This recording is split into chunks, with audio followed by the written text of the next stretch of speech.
A young man rides inside a crowded Japanese subway carriage, listening to ambient music with earphones. At that moment, the loud cry of a baby pierces through the carriage. A few feet away, an exhausted mother tries to rock her baby to sleep, while a furious commuter violently points his finger at her, demanding she quiet the baby. The man watches the tense altercation unfold. However, instead of helping, he puts his earphones back in and increases the volume to ignore the situation. Moments later, a call comes from his ex-girlfriend, but he declines it. The train arrives at a station. The man steps off and takes the stairs. Shortly after, his phone rings again, and this time he answers. His ex-girlfriend tells him she is currently at the hospital. She reveals that she is pregnant and asks what he wants to do. Hearing this, the man gets an asthma attack and tells her he will come to the hospital after work. Before he can hear her decision on whether she wants to keep the baby, the line dies. Focused on his phone, the man enters a passageway and puts his earbuds in his pocket. Moving forward, he takes some turns but ends up in the same passageway with a big Exit 8 sign. Startled by the same man walking past him again, he keeps moving,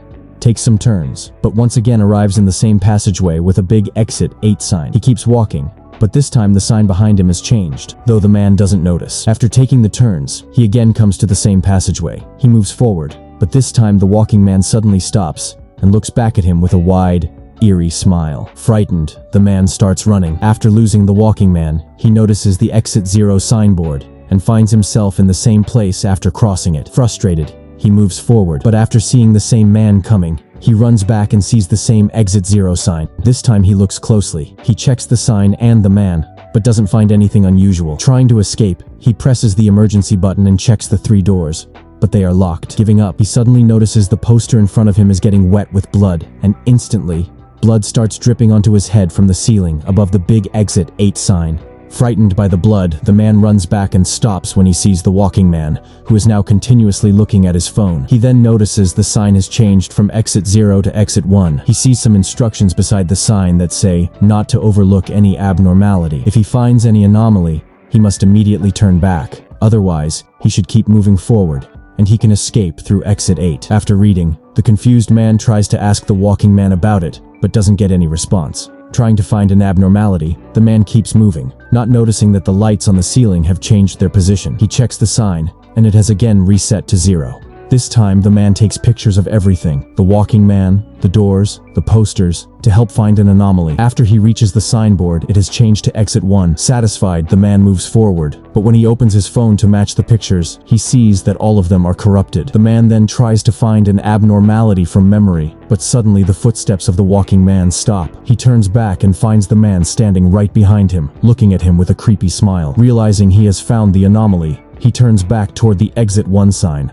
but the walking man follows him. Freaking out, the man runs for his life, falling to the floor. After he calms down, he sees the man watching his phone again. While drinking water from his bottle, he sees that the exit sign has changed to 2. He puts the bottle in his bag and starts looking for an anomaly. While inspecting the lockers, he suddenly hears the cry of a baby. He looks closely at the locker, but instantly the cry becomes even louder, as if the baby is trying to break out. Frightened, the man sprints back and finds the number has changed to Exit 3. Breathing heavily, the man keeps moving. He checks all the posters, doors, and ventilation grates. Later, he gets an asthma attack and frantically searches for his inhaler. While taking it out, he drops it and notices movement on the poster. He picks up his spray and runs backward while all the eyes on the posters follow him. He then reaches Exit 4. Not finding any anomaly, he moves forward and finds Exit 5. Knowing he needs 3 more exits, he keeps moving. While checking for anomalies, he suddenly gets a phone call. Unsure if it's an anomaly, he doesn't answer it, but the phone rings again. He answers the call. It is his ex-girlfriend. She tells him she can't make a decision on whether to keep the baby and asks for his opinion. The man tells her about not helping the child and his mother on the train. He asks her how he could possibly be a good father, but assures her he will visit as soon as possible,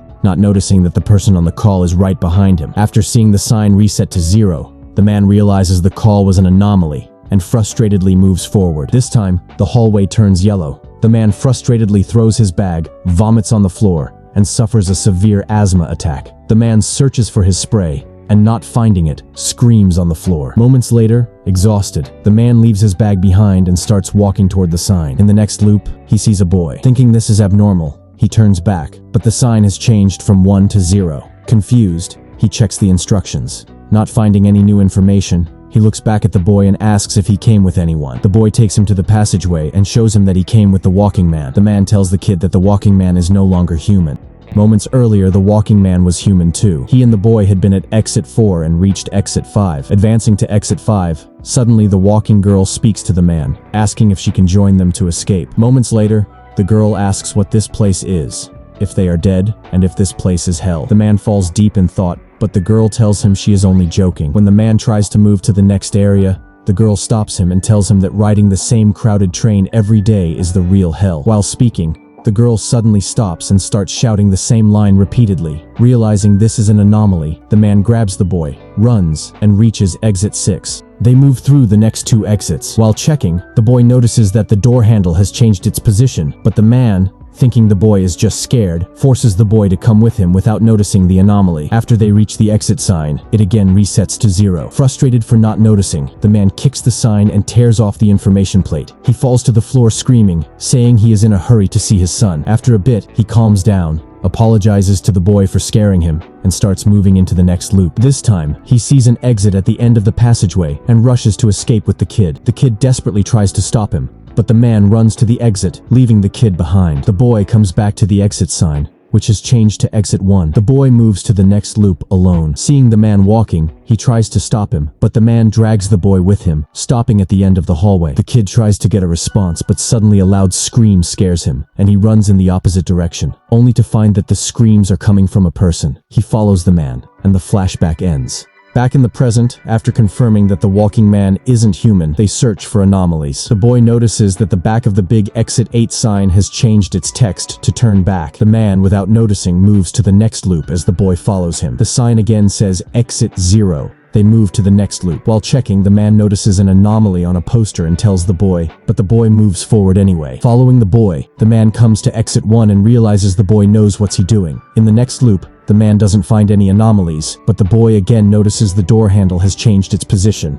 and following the man sees it too. They both turn back and soon finds exit 2. As they move, the lights suddenly start flickering in the main hallway. The man turns on his phone's flashlight in the dark, keeping the boy beside him. A loud noise comes from the breaking ventilation. The man investigates after hearing a loud baby's cry, but suddenly bumps into the walking man. He then spots a massive mouse, and notices the noises are coming from above the exit 8 signboard. When he looks up, he sees giant mice with human body parts. Frightened, the man drops his phone, but the boy picks it up and gives it back to him. They both run back, and shortly after, everything returns to normal as they find exit 3.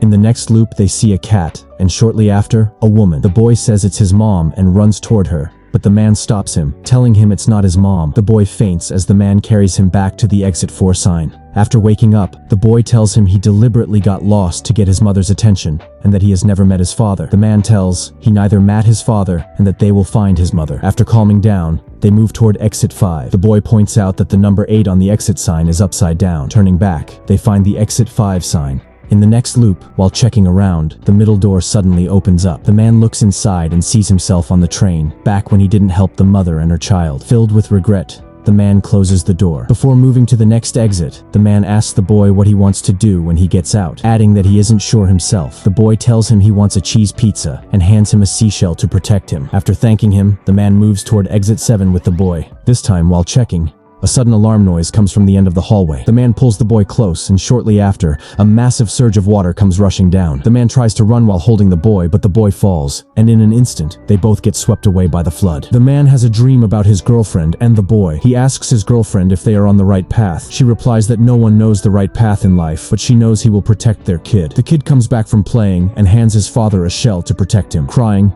the man hugs the boy and lifts him up. Back in the present, the man lifts the boy and places him on top of the big exit 8 sign, telling him everything will be fine. He is then swept away by the stream. The boy, alone after the flood, walks through the rubble, soon finding exit 7. The boy looks back down the hallway for the man, and then moves toward the exit. Moments later, the man returns to the hallway, and after checking for anomaly, finds the exit 8 sign. The man looks at the shell for a while, and moves downstairs. He arrives back at the station and finds his phone in his pocket. He buys water, drinks it, and calls his ex-girlfriend. He tells her he is coming to the hospital and gets on the train. After the train starts, a baby begins to cry again, and the angry commuter yells at the mother again. But this time, the man doesn't just stand there.